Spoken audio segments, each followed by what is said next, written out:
Hello, friends. The 972nd day of the war between Russia and Ukraine continues. For the second day in a row, the Ukrainian military has been reporting a sharp deterioration in the situation in Seelydovyee, where urban fighting is already underway and only one supply road remains. A fighter with the call sign Muchnoy reports that the Russians are advancing in the city, launching attacks from the north, east, and south. They have not yet reached the high-rise buildings in the city center, where the main fortified area of the Ukrainian armed forces is located, but they are already deep within the city. Muchnoy also confirms data from Russian telegram channels that assaults are already underway on Yevhenii to the west of Selydovyee in order to cut the city off from Pokrovsk. The deep state map currently shows a picture as of yesterday and does not display this data. At the same time, the capture of Yevhenii will help Russia establish tighter fire control over the road to Pokrovsk, the only free route from Selydovyee.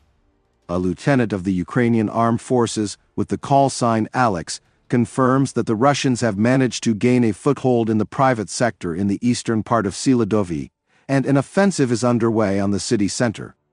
After successes on the flanks, it was obvious that the moment would come when they would start pushing through the center and sharply aggravate the situation. This moment has come.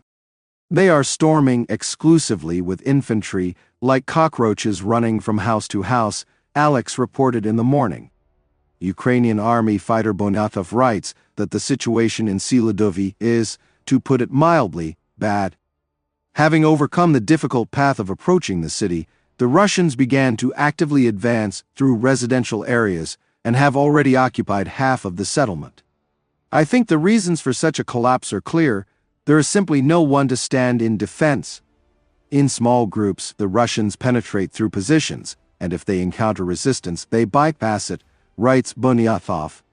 Russian telegram channels write about the advance of the Russians in the city. In general, the situation in Selydovyee is difficult for the armed forces of Ukraine.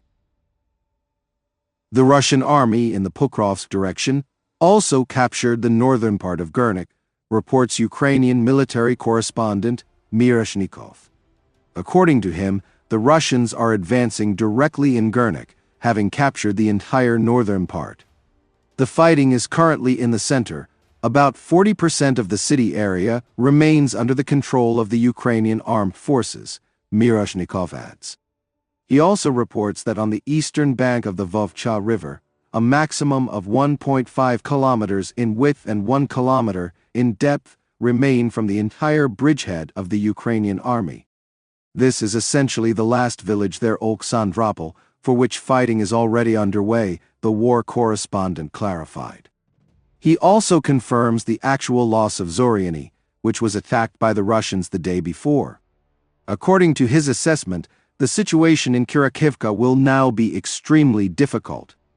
A fighter with the call sign Muchnoy confirms fighting in the central part of Gernik in the evening. According to him, there are already fewer positions left, which are difficult to hold. The enemy has occupied the northern part, the western and eastern outskirts. At the same time, the situation in Izmailivka is also deteriorating.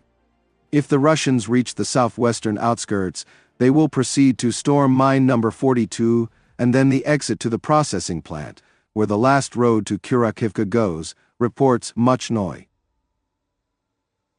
To the south, in the Kurakovy direction, Russian units began to storm Kurakovy from the east. The 46th Brigade of the Armed Forces of Ukraine reports and publishes footage of the city's defense from Maximilianivka. Here, the Russians entered the administrative borders of Kurakovy from the east from two directions, along the highway and from Ostrivsky. The Deep State Telegram channel writes that part of the landing force dispersed along Maximilianivka and in the energetic Dacha village. Heavy fighting continues. The enemy is throwing more and more reserves into the battle in order to quickly enter Kurakovy. An example of activity is the fact that in recent weeks the enemy, even on Sundays, has not slowed down, Deep State reports. The armed forces of Ukraine have confirmed Russia's breakthrough in the southern part of Chasiv Yar in the Bakhmut direction, which was previously reported by military telegram channels and Western media. According to a representative of the press service of the 24th Brigade, the Russians were able to cross the Siversky-Donetsk-Donbas channel, taking advantage of the weather conditions. Unfortunately, the enemy managed to wedge into our defense line, but there is no talk of losing Chasiv Yar.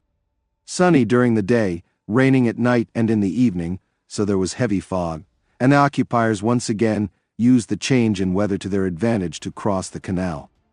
Now it is blocked, work is underway to localize the breakthrough, and now all the brigade's forces are aimed at destroying the enemy in the square where he is now blocked, said the representative of the press service Petrachak.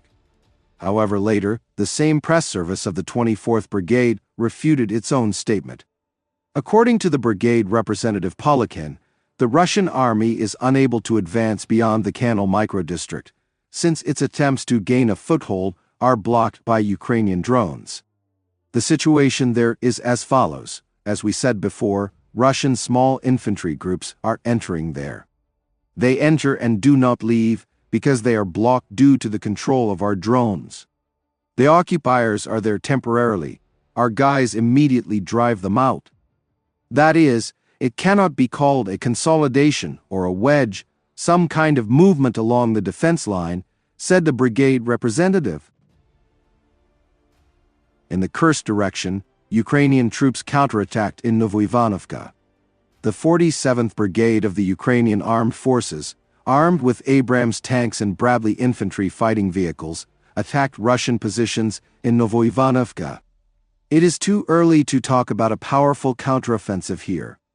Rather, it is a breakthrough of the defense and an attempt to gain a foothold in the settlement in order to hold the Novoivanovka-Seelydovyee defensive line. In addition, the armed forces attacked Russian units in the direction of Zheleny Shla, in order to try to restore their control over this important hamlet, as this will allow them to unblock the Ukrainian garrison in the area of Tolstoy Lug, which is trying to reach the area south of Zheleny Shla. At the same time, there are reports that Russian troops in Novoivanovka have also launched a counterattack.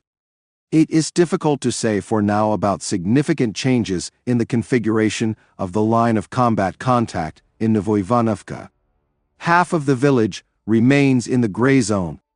The result of the Russian counterattack is unknown, as well as there is no objective data that the 47th Brigade managed to consolidate or take full control of Novoivanovka. Personally, it is amazing to me, and this is purely my personal opinion, but what resources are we spending in the Kursk region? Friends, this channel exists solely thanks to your support. If you have the opportunity and desire to support the channel, I will be very grateful to you. Thank you very much and see you in the next video.